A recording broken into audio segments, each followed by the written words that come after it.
اعوذ باللہ من الشیطان الرجیم بسم اللہ الرحمن الرحیم۔ برادران اسلام، آج ہم ضیاء النبی شریف کا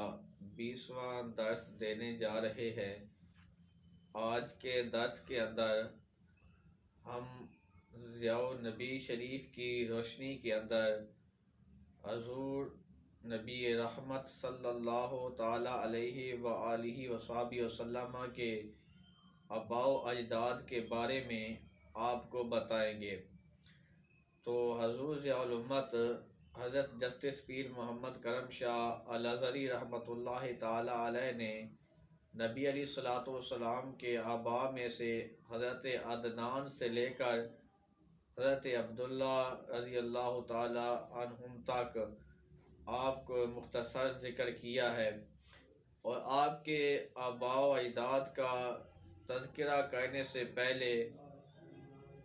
حضور ضیاء الامت رحمۃ اللہ تعالی علیہ نے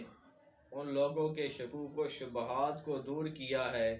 کہ جن کے دلوں کے اندر نعوذ باللہ من ذالک یہ باتیں ہیں کہ کیا نبی علیہ الصلوۃ والسلام کے آباء سارے کے سارے موحدین تھے یا کسی اور مسلک کے اوپر قائم تھے۔ تو سب سے پہلے حضور ضیاء الامت رحمۃ اللہ تعالی علیہ نے علامہ سید محمد محمود الشکری الالوسی کی کتاب بلوغ العرب کی فی معرفت احوال العرب سے ایک اقتباس پیش کیا ہے کہ اگر کسی کے ذہن میں آپ فرماتے ہیں ایسی باتیں ہیں تو وہ دور ہو جائیں۔ حضور ضیاء الامت رحمۃ اللہ تعالی علیہ ان کی اس کتاب کا حوالہ دیتے ہوئے لکھتے ہیں کہ کثیر التعداد علماء کرام کی یہ رائے ہے کہ حضور نبی رحمت صلی اللہ تعالی علیہ وآلہ وسلم کے تمام اصول یعنی آباء و امہات اپنے اعتقاد میں اللہ تعالیٰ کی توحید کے قائل تھے، قیامت اور حساب پر ایمان رکھتے تھے اور ملت حنیفیہ کے احکام کو تسلیم کرتے تھے۔ علامہ علوسی نے اپنی اس رائے کی تائید و تقویت کے لیے علامہ ابو الحسن علی الماوردی کی کتاب اعلام النبوت سے بھی یہ بات نقل کی ہے۔ وہ فرماتے ہیں کہ جب کہ اللہ تعالیٰ کے نبی اس کے تمام بندوں سے چنے ہوئے ہوتے ہیں اور اس کی تمام مخلوق سے بہترین ہوتے ہیں، اس لیے اس نے ان کو ایسے عناصر سے چنا ہے جو کریم ہے اور ایسے رشتوں سے انہیں مضبوط کیا ہے جو نہایت پختہ ہیں، تاکہ ان کے نسب کی اعتراض سے حفاظت کی جا سکے اور ان کے منصب کو ہر عیب سے بچایا جا سکے، تاکہ لوگوں کے نفوس ان کے سامنے سر جھکا دیں اور ان کے دل ان کی باتوں کو غور سے سنیں، تاکہ لوگ ان کے احکام کی طرف تعمیل کرنے کے لیے جلدی کریں اور ان کے احکام کی بجا آوری میں بھی سراپہ تسلیم خم بن جائیں۔ برادران اسلام، حضور نبی رحمت صلی اللہ تعالی علیہ وآلہ وسلم کے آباء کرام اور اجداد ذی الاحتشام کی شان رفیع کو اشکارا کرنے کے لیے اگرچہ علماء ربانیین کے ارشاد ہی بہت کافی ہے، لیکن نبی رحمت صلی اللہ تعالی علیہ وآلہ وسلم جو اصدق و صادقین ہیں کہ زرعی اقوال کے بعد تو کسی قسم کا کوئی شبہ ہی باقی نہیں رہتا، حقیقت اپنی جملہ رعنائیوں کے ساتھ بے نقاب ہو کر سامنے آ جاتی ہے۔ اس لیے ان خوش بخت انسانوں کی تفصیلی تذکرہ سے پہلے جن کو اس سلسلہ تو ذات کی کڑی بننے کا شرف نصیب ہوا ہے، ان کے بارے میں سامعین کی خدمت میں احادیث نبوی صلی اللہ تعالی علیہ وآلہ وسلم میں سے چند مستند احادیث پیش کرنے کی سعادت حاصل کرتے ہیں۔ تو برادران اسلام، پہلی حدیث پاک جو حضور علیہ الصلوۃ والسلام کے نسب نامہ کو بیان کرتی ہے، حدثنا محمد بن جعفر قال اشہد علی عن ابی حدثنی عن ابیہ عن جدہ عن علی بن ابی طالب رضی اللہ تعالی عنہم اجمعین ان النبی صلی اللہ تعالی علیہ وآلہ وسلم قال خرجت من نکاح ولم اخرج من صفاح من لدن آدم الى ان ولد ابی الا ان ولدنی ابی و امی لم یصبنی من صفاہ الجاہلیت شیء۔ حضرت علی شیر خدا رضی اللہ تعالی عنہ روایت کرتے ہیں کہ حضور نبی رحمت صلی اللہ تعالی علیہ وآلہ وسلم نے ارشاد فرمایا کہ میں نکاح سے ظاہر ہوا ہوں، میں ناجائز طریقے سے نہیں آیا آدم علیہ السلام سے لے کر اس وقت تک جب کہ میرے والد اور میری والدہ نے مجھے جنا، مجھے زمانہ جاہلیت کی کسی چیز نے بھی نہیں چھوا۔ وذات محترم یہ حدیث پاک بھی حضور علیہ السلام کے نسب نامے کی پاکی کے لیے بہت ہی کافی ہے، لیکن آگے بھی اس کی تحقیق سامعین کے سامنے ہم رکھنا چاہیں گے۔ تو اس حدیث کی سند کی تحقیق کے بارے میں علامہ ماشی نے لکھا ہے کہ سیوطی نے جامع صغیر میں لکھا ہے کہ اس روایت کو ابن عدی نے کامل میں اور ابن طبرانی نے اوسط میں درج کیا ہے اور اس امر کی طرف اشارہ کیا ہے کہ یہ حسن ہے۔ حضرت محترم حضرت اکرمہ حضرت ابن عباس سے روایت کرتے ہیں کہ وہ تقلب کا فی الساجدین میں کا مطلب یہ ہے کہ حضور علیہ السلام گویا فرماتے ہیں کہ ایک نبی کی پشت سے دوسرے نبی کی پشت میں منتقل ہوتے رہے یہاں تک کہ نبی بن کر آپ ظاہر ہوئے۔ تو برادران اسلام اس کو بزاز اور طبرانی نے بھی روایت کیا ہے، اس روایت کے سارے راوی سکہ ہیں۔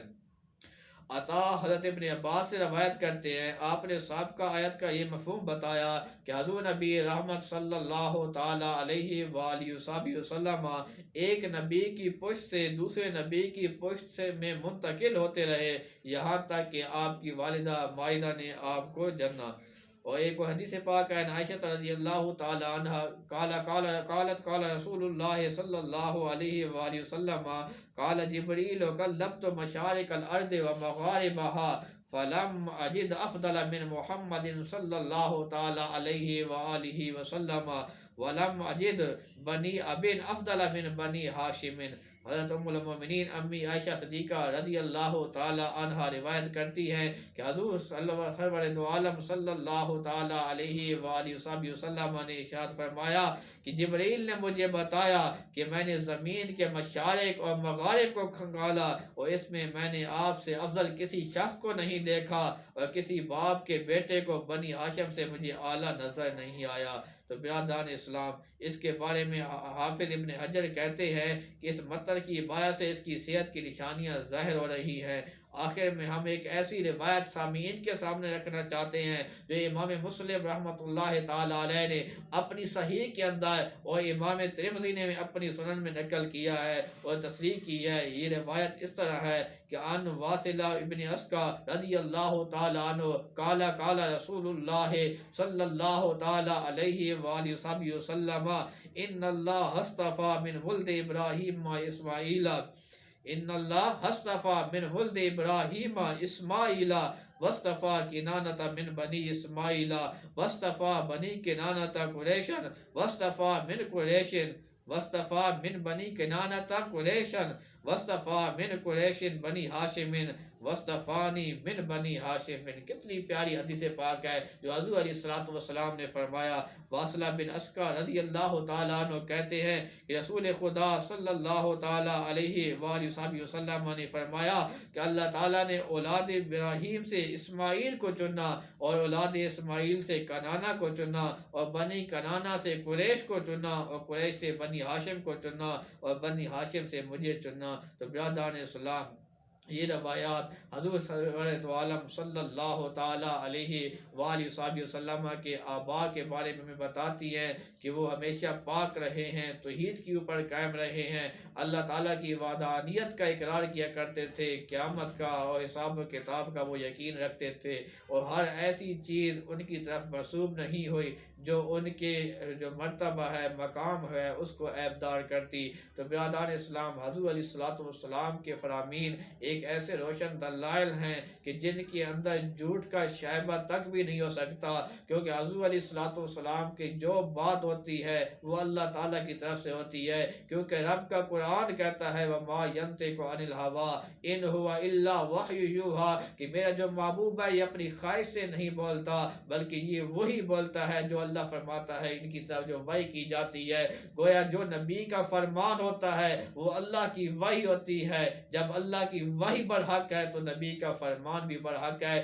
تو ہمارے لیے یہی اللہ کے محبوب کے جو فرامین ہیں اس بات کے لیے کافی ہیں۔ ہمارا یقین ہے، ایمان ہے کہ حضور علیہ الصلوۃ والسلام کا سارا خاندان، آپ کے آباء و اجداد جتنے بھی گزرے ہیں، اللہ کریم نے ان کو ہر قسم کے عیب سے، ہر قسم کی ناپاکی سے محفوظ رکھا ہے۔ تو برادران اسلام، برکت کے لیے ہم حضور علیہ الصلوۃ والسلام کا جو شجع نسب ہے وہ ہم آپ کے سامنے رکھتے ہیں، جو حضور علیہ الصلوۃ والسلام نے بیان فرمایا ہے۔ آپ سیدنا مولانا محمد رسول اللہ صلی اللہ علیہ وسلم بن عبداللہ بن عبد المطلب بن ہاشم بن عبد مناف بن قصی بن کلاب بن مرہ بن کعب بن لوئی بن غالب ابن فہر بن مالک بن ندر بن کنانہ بن خزیمہ بن مدرکہ بن الیاس بن مدر بن نزار بن ماد بن عدنان۔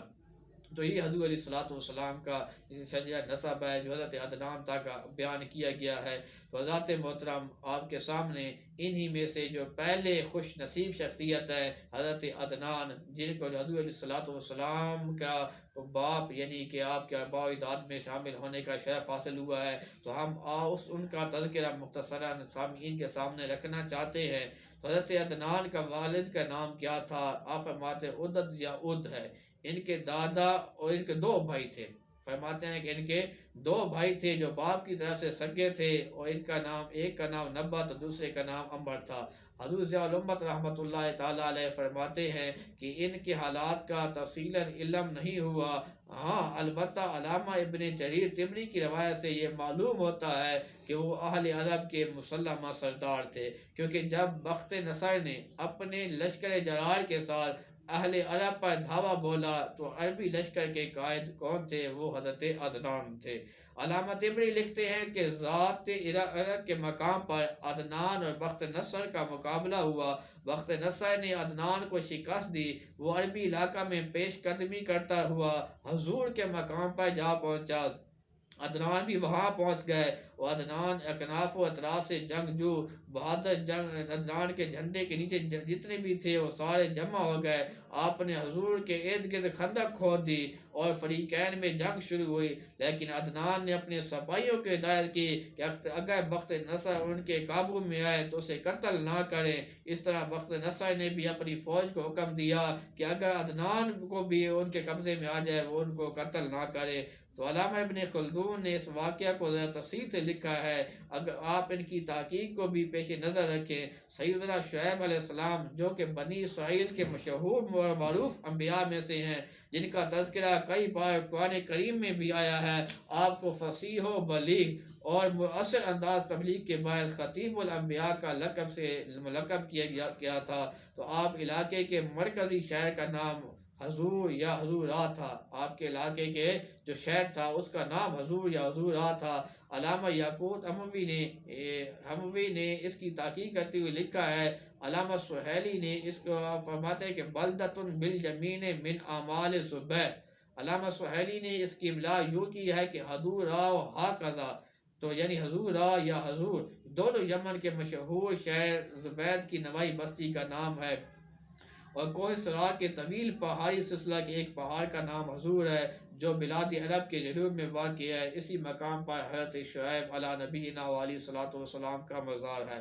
علامہ ابن خلدون لکھتے ہیں کہ حضور کے باشندوں نے اپنے نبی شعیب کو شہید کر دیا تو اللہ تعالیٰ نے ارمیا و برخیا علیہ السلام جو بنی اسرائیل کے نبی تھے انہیں وحی فرمائی کہ وہ بخت نصر کو حکم دیں کہ وہ عرب پر چڑھائی کرے اور انہیں اس ظلم بغاوت کی سزا دے، نیز اس کو یقین دلائیں کہ اللہ تعالیٰ کی نصرت اس کے شامل حال ہوگی اور وہ اس مہم میں کامیاب ہوگا۔ اس سے یہ بھی حکم دے کہ وہ عرب کے سردار عدنان کے بیٹے ماد کو، جس کی عمر اس وقت فرماتے ہیں کہ 12 سال ہے، اپنے ہمراہ لے آئیں اور اس کی حفاظت اور تربیت کا پورا اہتمام کرے، کیونکہ قدرت ان کی پشت سے ایک عظیم الشان نبی کو پیدا کرنا چاہتی ہے۔ جب بخت نصر نے ملک عرب پر یلغار کی تو عرب کے سارے جنگجو جن میں حضور کے بھی لوگ شامل تھے عدنان کی قیادت میں متفق ہو کر ان کے پرچم کے نیچے جمع ہو گئے اور ذات العرق کے مقام پر میدان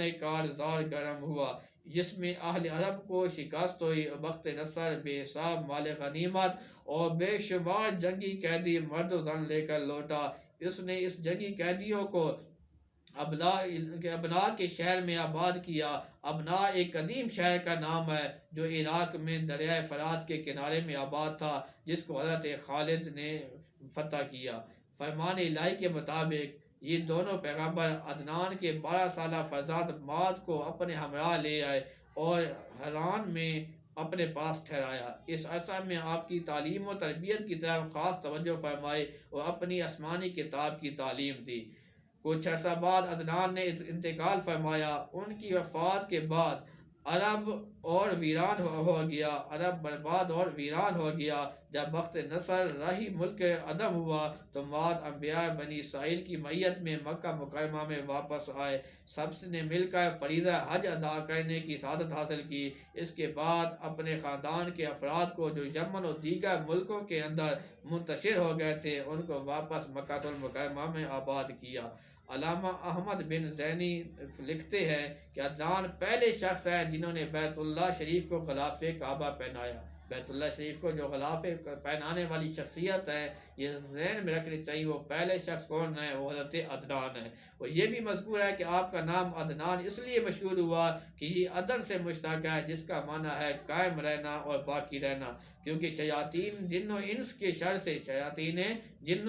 شر سے ان کو محفوظ رکھنے کے لیے اللہ تعالیٰ نے ان کی حفاظت کے لیے فرشتے مقرر کر دیے تھے، اس لیے یہ عدنان کے نام سے موسوم ہے۔ تو یہ پہلی وہ شخصیت ہے جو ہمارے سردار ہیں، کیونکہ ہمارے سردار اس لیے ہیں کہ ان کا تعلق ہمارے حضور نبی رحمت صلی اللہ تعالیٰ علیہ وآلہ وسلم کے ساتھ ہے۔ آپ ان کی پشت میں سے ہیں، اور